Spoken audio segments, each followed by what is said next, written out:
dzīvojis viens nabaga pirtnieks, kam nekādu citu mantu nav bijis, izņemot viņa milzīgi lielo gaili. Šo gaili pirtnieks turējis kā pats savu bērnu. Turpat muižā dzīvojas arī ļoti nekrietns kungs, kurš gribējis pirtnieku no viņa pirtiņas izdzīt. Un pirtnieks savam gailītim sūdzējies, gailīt, drīz mums pat jumts virs galvām nebūs. Ko man tagad darīt? Gailis šim teicis, tu nebēdā, es aiziešu, aprunāšos ar kungu. Otrā rītā Gailis piecēlies un gājis runāt ar kungu. Gājis. Šim pretī nāk viens vecs, nošļucis lācis. Gailis lācim jautā, lācīt, kur tad tu tā iedams? Lācis atbild, eju galu meklēt.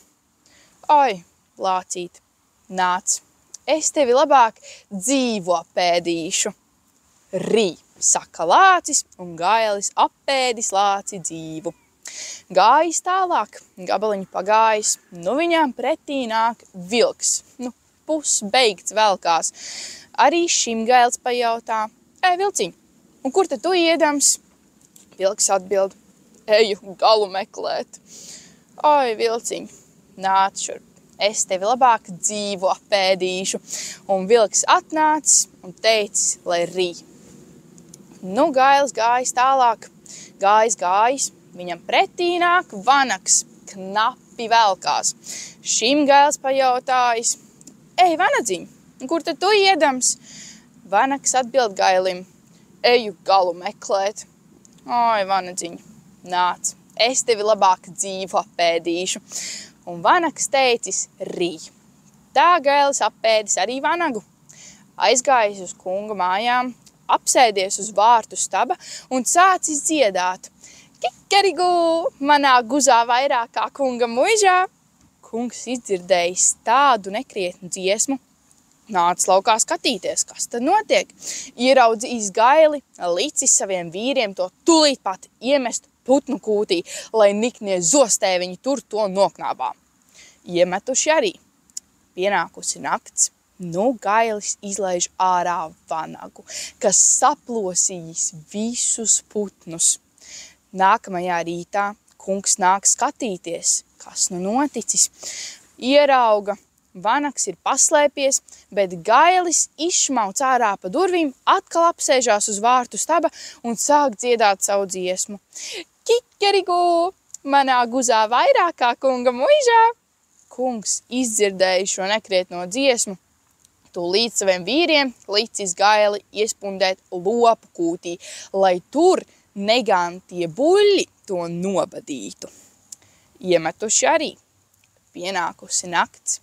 Gailis izlaiž ārā vilku, un vilks saplosījis visus lopus.